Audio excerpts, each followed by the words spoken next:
नमस्कार आदाब दोस्तों। चलिए आज 24 मई देश की बड़ी खबरें हम आपके सामने लेकर के आ गए हैं। सबसे पहली और बड़ी खबर दोस्तों, उत्तर प्रदेश में होने वाले विधानसभा चुनाव को लेकर के भारतीय जनता पार्टी और आरएसएस की तरफ से एक बड़ी खबर सामने आ रही है। साथ ही साथ एक और ताजा ओपिनियन पोल सामने आया है जिसके आंकड़े हम आपको बताएंगे। वहीं दूसरी बड़ी खबर दोस्तों आ रही है कि देश में बढ़ते कोरोना संक्रमण को लेकर के जिस तरह से कैजुअलिटीज का आंकड़ा बढ़ रहा है, इस पर एक और विवादित बयान बाबा रामदेव ने दे डाला है। बाबा रामदेव ने दूसरा बयान क्या दिया हम आपको इसके बारे में भी आगे विस्तार से जानकारी देंगे। वहीं अगली बड़ी खबर दोस्तों, महाराष्ट्र में बीजेपी के कई नेता गिरफ्तार कर लिए गए हैं। किस मामले में आगे हम आपको बताते हैं। वहीं अगली बड़ी खबर दोस्तों, राहुल गांधी का अमेठी के हर घर को लेकर के बड़ा ऐलान, जिसके बाद बीजेपी में पसरा सन्नाटा। वहीं अगली बड़ी खबर दोस्तों आ रही है गलवान घाटी से, जहां पर एक बार फिर से बताया जा रहा है कि भारत और चीन के सैनिक आमने सामने आ गए। यहां पर झड़प की खबर सामने आ रही है, इसकी भी विस्तार से आगे हम आपको जानकारी देंगे। वहीं अगली बड़ी खबर दोस्तों, कृषि कानूनों के खिलाफ चल रहे विरोध प्रदर्शन के साथ साथ अब मोदी सरकार को फिर से एक बार किसानों ने बड़ा अल्टीमेटम दे दिया है। क्या कहा है आगे हम आपको इसकी जानकारी देंगे। साथ ही साथ अगली बड़ी खबर दोस्तों, बीजेपी सांसद ने एक बार फिर से बीजेपी के ऊपर सवाल खड़े करते हुए तमाम गैर बीजेपी शासित राज्यों के सरकारों के साथ अपना समर्थन देते हुए मोदी सरकार के ऊपर हमला बोला है। किस तरह से आगे हम आपको बताते हैं। वहीं देश में बढ़ रहे कोरोना संक्रमण को लेकर के तमाम राज्यों में लॉकडाउन लगाया गया। हम आपको एक एक करके बताएंगे कि कौन से राज्य में कब कहां तक लॉकडाउन लगाया गया है। उससे पहले एक छोटी सी रिक्वेस्ट आपसे करेंगे, आप इस वीडियो को लाइक करके चैनल को सब्सक्राइब जरूर कर लीजिए। उत्तर प्रदेश में 2022 में 403 विधानसभा सीटों के चुनाव होने वाले हैं। उससे पहले जानकारी मिल रही है कि विधानसभा चुनाव से पहले भारतीय जनता पार्टी अपनी चुनावी रणनीति तैयार करने में अब लग गई है।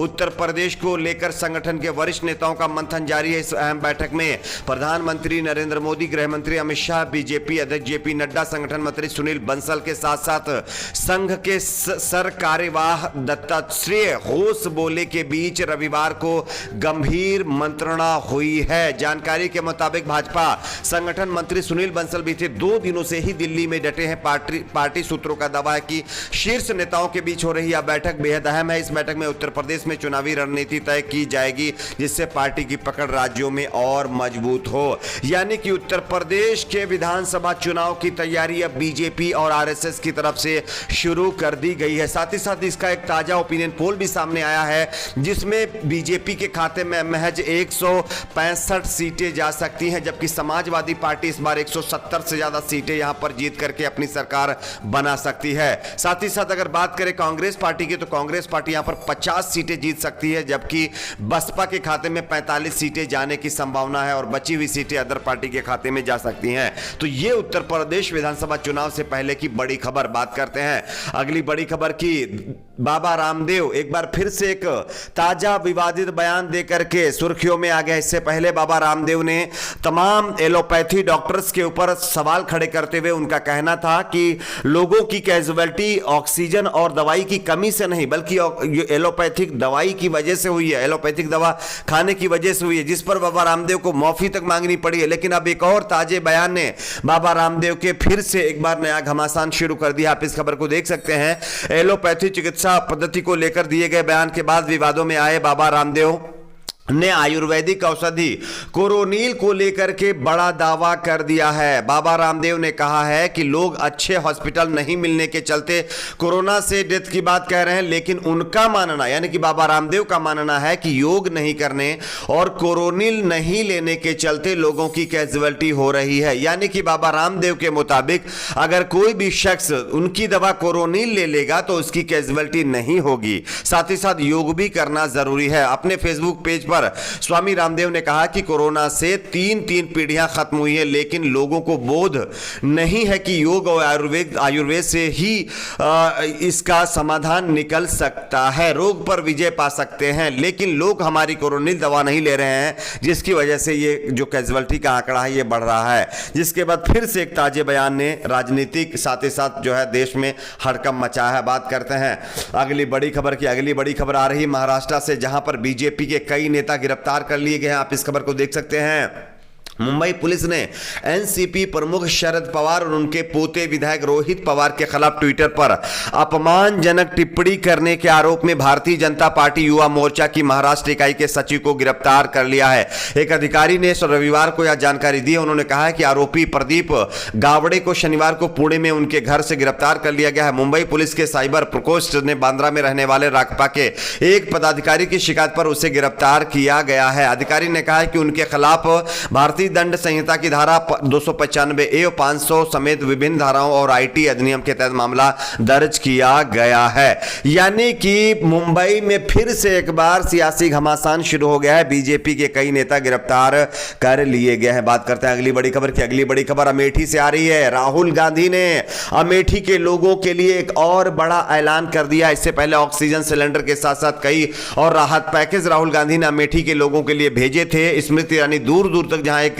इस मुसीबत की घड़ी में नजर नहीं आ रही, वहीं अब राहुल गांधी ने अमेठी के लोगों के लिए एक और बड़ा ऐलान कर दिया। आप इस खबर को देख सकते हैं। अमेठी के पूर्व सांसद राहुल गांधी अमेठी संसदीय क्षेत्र के हर घर को सैनिटाइज कराने का ऐलान कर दिए हैं। साथ ही साथ इतना ही नहीं, पूरे क्षेत्र में 20,000 मास्क का वितरण भी राहुल गांधी करवाएंगे और जल्द ही दवाओं की किट भी वितरित की जाएगी। राहुल की योजना को अमली जामा पहनाने के लिए स्थानीय संगठन तैयारी में जुट गया है। ऑक्सीजन सिलेंडर और कंसंट्रेटर भेजने के बाद अब राहुल गांधी ने अमेठी के हर घर को सैनिटाइज करने का निर्णय लिया है। राहुल के निर्देश पर जिलाध्यक्ष प्रदीप सिंघल की अगुवाई में ग्राम पंचायत स्तर पर सैनिटाइजेशन कराने की योजना तैयार कर ली गई है। तो ये एक और नया ऐलान राहुल गांधी की तरफ से किया गया है। बात करते हैं अगली बड़ी खबर की। अगली बड़ी खबर गलवान घाटी से आ रही है। आप इस खबर को देख सकते हैं दोस्तों। गलवान घाटी में फिर से एक बार भारत और चीन के सेनाओं के बीच में झड़प की खबर आई है। बताया जा रहा है कि इस बीच एक मीडिया रिपोर्ट में दावा किया गया है कि गलवान घाटी में भारत और चीनी सैनिकों के बीच झड़प हुई। आप इस खबर को देख सकते हैं। हालांकि इसे छोटी झड़प बताया गया है, लेकिन तनाव दूर करने की प्रक्रिया में इसे बड़ी अड़चन के तौर पर देखा गया है। लेकिन सेना ने इस संबंध में बयान जारी किया है कि उस स्थिति में यानी कि ऐसी स्थिति में सेना लगातार इस पर नजर बनाए हुए है और किसी भी स्थिति को निपटने के लिए सेना तैयार है। तो कहीं ना कहीं एक बार फिर से भारत और चीन के बीच लगातार टकराव जारी है। बात करते हैं अगली बड़ी खबर की। कृषि कानून के खिलाफ चल रहे विरोध प्रदर्शन के बीच किसानों ने एक बार फिर से मोदी सरकार को अल्टीमेटम दे दिया है। आप इस खबर को देख सकते हैं। भारतीय किसान यूनियन नेता राकेश टिकैत ने रविवार को किसान संगठन केंद्र के साथ बातचीत फिर से शुरू करने को तैयार है, लेकिन यह बातचीत नए कृषि कानून को वापस लेने पर होनी चाहिए, यह साफ तौर पर उन्होंने ऐलान किया है। उन्होंने कहा है कि लोगों की मांगें पूरी होने से पहले किसानों के प्रदर्शन स्थल से हटने का कोई सवाल ही पैदा नहीं होता है। टिकैत मोहाली में अभय सिंह सिंधु के परिवार से मिलकर शोक जताने पहुंचे थे। स्वतंत्रता सेनानी भगत सिंह के भतीजे संधू को की हाल ही में कोविड के बाद खबर आई थी कि वो इस दुनिया में नहीं रहे हैं, जिसके बाद फिर से एक बार कृषि कानूनों पर धरना पर बैठे किसानों की तरफ से ये मोदी सरकार को अल्टीमेटम दिया गया है कि जब तक मोदी सरकार कृषि कानून वापस नहीं लेते तब तक हम लोग सड़कों से नहीं हटेंगे। बात करते हैं अगली बड़ी खबर की। अगली बड़ी खबर सुब्रमण्यम स्वामी को लेकर के आ रही है। आप इस खबर को देख सकते हैं।